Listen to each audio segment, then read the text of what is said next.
ទេដោយវ័យស្នេហ៍យើងក្រពុំលាស់ឡើងក្នុងវងធម្មជាតិក៏លាបនួនស្រីព្រមព្រៀងបងមិនចង់ឃ្លានចង់ក្រែមរសជាតិត្រង់ក្លិនចង់ពេចំបៃរៀងស្រង់ក៏ព្រោះសំសា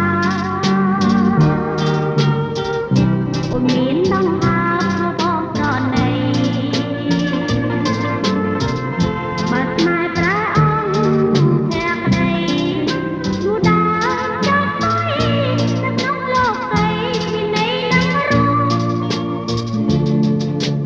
ចំបៃសណលើបងមិនជាស្នេហ៍ស្និទ្ធដោយមកអូនក្រែងក្រអូបតែពេលនៅស្រង់អូនជឿ